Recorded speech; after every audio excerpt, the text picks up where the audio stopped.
जय हिंद दोस्तों। तो देखो अभी हम लोग बात करने वाले हैं झारखंड लोक सेवा आयोग के बारे में। ठीक है दोस्तों, जेपीएससी की ओर से वो फॉर्म निकाली गई है। कौन कौन से लोग आवेदन कर सकते हैं? फॉरेस्ट डिपार्टमेंट में ये फॉर्म निकली हुई है। ठीक है, वन क्षेत्र के अंतर्गत झारखंड वन क्षेत्र पदाधिकारी नियुक्ति 2024 कल रात में ही नोटिफिकेशन आ गया था। इसके बारे में जानने वाले हैं दोस्तों, कौन कौन से लोग आवेदन कर सकते हैं, क्या क्या क्राइटेरिया इन्होंने दिया है, सिलेबस क्या है, इन सब के बारे में दोस्तों अभी हम लोग जानने वाले हैं। ठीक है, चलो दोस्तों वीडियो स्टार्ट करते हैं। लेकिन दोस्तों वीडियो स्टार्ट करने से पहले जो लोग भी भाई बहन आप लोग चैनल पर नए हो, आप लोग चैनल को लाइक सब्सक्राइब जरूर कर लेना, ताकि जो भी जॉब की इन्फॉर्मेशन आएगी, फिर चाहे ऐसे ट्रेंडिंग टॉपिक्स हो, आप लोग को वीडियो टाइम टू टाइम मिलती रहेगी। ठीक है, चलो दोस्तों वीडियो स्टार्ट करते हैं।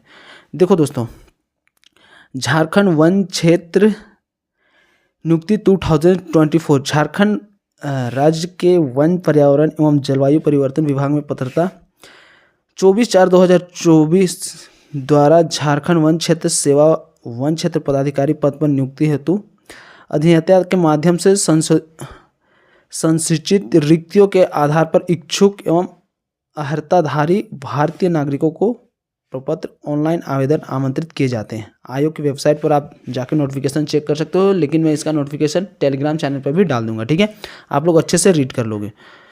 देखो दोस्तों, पोस्ट की बात की जाए, यहाँ पे टोटल पोस्ट दोस्तों 170 पोस्ट है। ठीक है, अब 170 पोस्ट में है कितने कितने, तो देखो सबसे पहले अनरिजर्व कैटेगरी की बात की जाए 79 पोस्ट है, सबसे ज़्यादा पोस्ट है इसी में। ठीक है, उसके बाद में दोस्तों ईडब्ल्यूएस वाले भाई बहनों को 16 पोस्ट है, एससी भाइयों को 1 पोस्ट है, एसटी भाई बहनों का 7 पोस्ट है। ठीक है, बीसी 1 का 15 और बीसी 2 का 12 पोस्ट है दोस्तों। ठीक है, स्पोर्ट्स कोटे वाले को भी यहाँ पे देख सकते हो 5 पोस्ट इन्होंने 3 पोस्ट दे रखा है दोस्तों। ठीक है, स्पोर्ट्स कोटा वाला।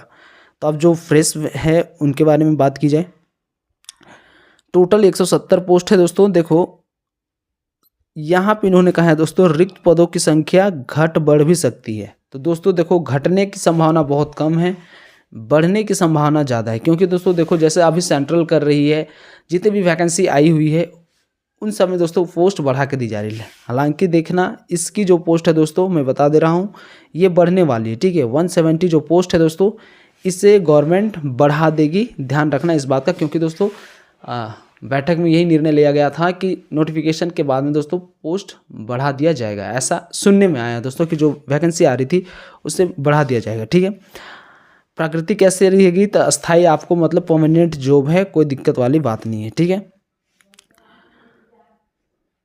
आगे बात करें दोस्तों शैक्षणिक योग्यता की।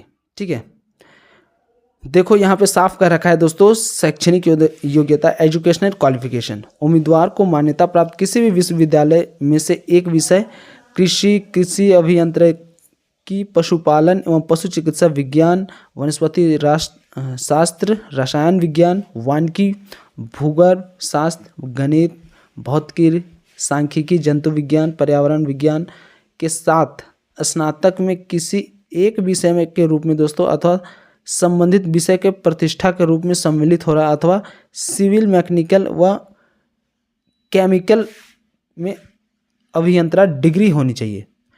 मतलब यहाँ पे समझो दोस्तों, आपकी जो है दोस्तों, या आप कृषि, अभियंत्रिका, पशुपालन, इन सब में जो यहाँ पे दिया हुआ है दोस्तों, आप मैथ से भी ग्रेजुएशन कर रखे हो, भौतिकी केमिस्ट्री से भी आपने ग्रेजुएशन कर रखा है, आपको ये जॉब मिल जाएगी, आप एलिजिबल हो यहाँ करने के लिए। ठीक है, मतलब इस पोस्ट को डालने के लिए।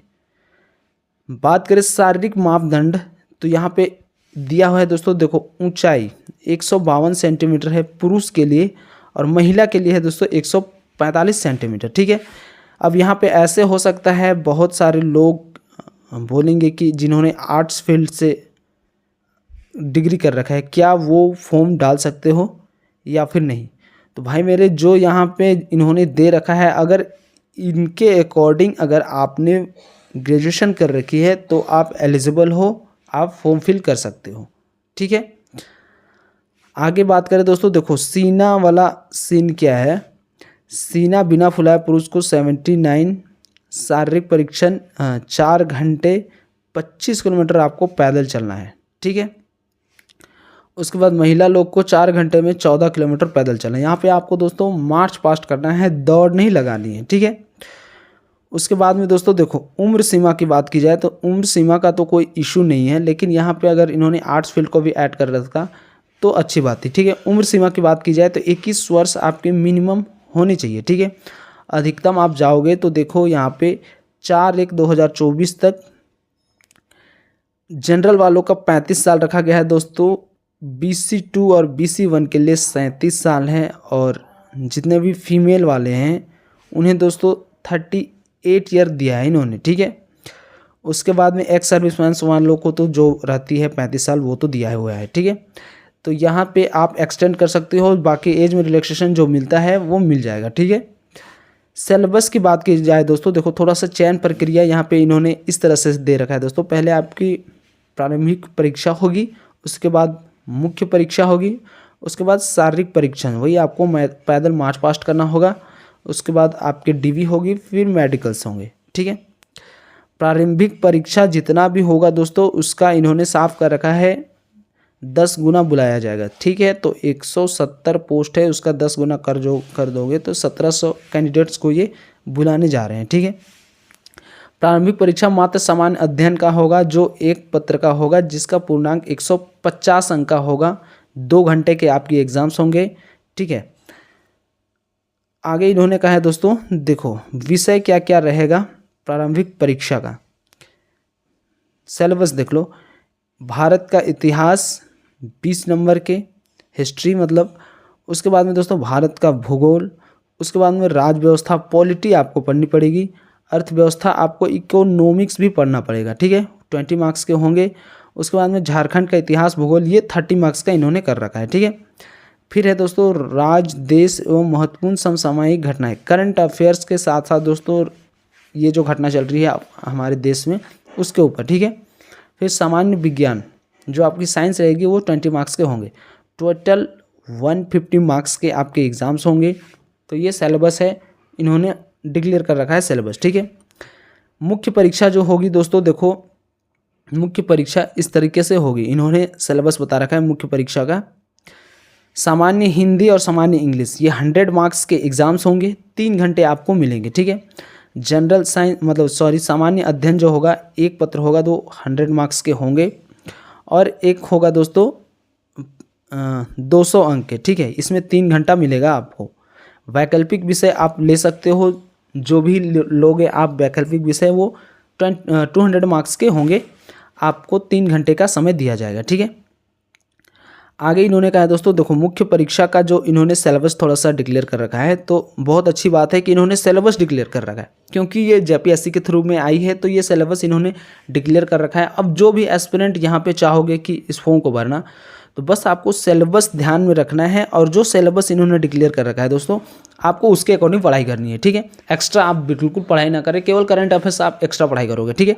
अब देखो इन्होंने क्या कहा है दोस्तों, देखो सामान्य अध्ययन पाठ्यक्रम ये 100 मार्क्स के एग्ज़ाम होंगे, ठीक है। भारत इतिहास और भारत राष्ट्र आंदोलन, ठीक है।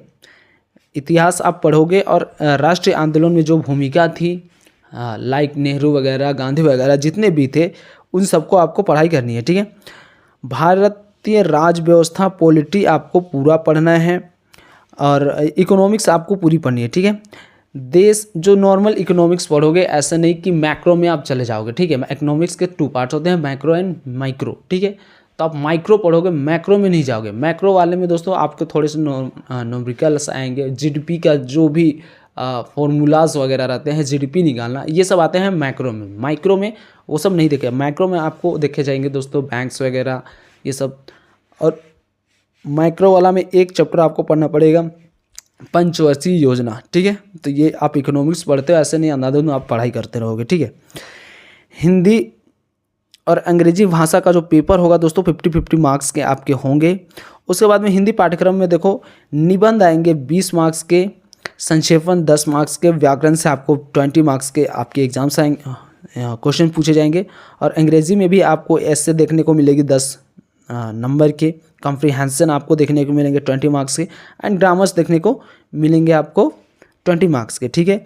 तो ये सिलेबस बहुत अच्छी बात है कि इन्होंने डिक्लेयर कर रखा है, ठीक है। आगे इन्होंने कहा है दोस्तों, देखो प्रत्येक 200 अंक का पेपर होगा, जिसमें कृषि अभियांत्रिकी, पशुपालन और पशु चिकित्सा विज्ञान, वनस्पति शास्त्र, रसायन विज्ञान, भूवैज्ञानिक वानिकी, भूगर्भ शास्त्र, मैथ्स, भौतिकी, सांख्यिकी। तो मैथ्स का वेटेज दोस्तों कम रहेगा, 2 से 5 क्वेश्चन आपको पूछे जाएंगे, ठीक है, ये आप ध्यान रखोगे इस बात का। आगे इन्होंने कहा है दोस्तों, देखो ये तो दे रखा है कि आरक्षित 40% आपको अंक लाने ज़रूरी हैं, इस टाइप से। तो ये इन्होंने सिलेबस बहुत अच्छी तरीके से डिक्लेयर कर रखा है, आप बस इन सिलेबस के ऊपर फोकस करोगे, ठीक है। जो भी एस्पिरेंट चाहते हो अप्लाई करना, ग्रेजुएशन कर रखा है, जो इन्होंने बता रखा है दोस्तों, अगर उनके अकॉर्डिंग उस विषय से आपने ग्रेजुएशन कर रखा है, आप 100% इस फॉर्म को फिल कर सकते हो, ठीक है। तो हालांकि मैं ये पूरा पीडीएफ में टेलीग्राम चैनल पर डाल दूंगा, आप लोग अच्छे से रीड कर लोगे। तो जो भी चीज़ें बताई समझ में आई, अगर वीडियो पसंद आया होगा तो चैनल को लाइक सब्सक्राइब जरूर करना और दोस्तों के साथ में शेयर जरूर करना। मिलते हैं नेक्स्ट वीडियो में, तब तक के लिए जय हिंद, जय भारत।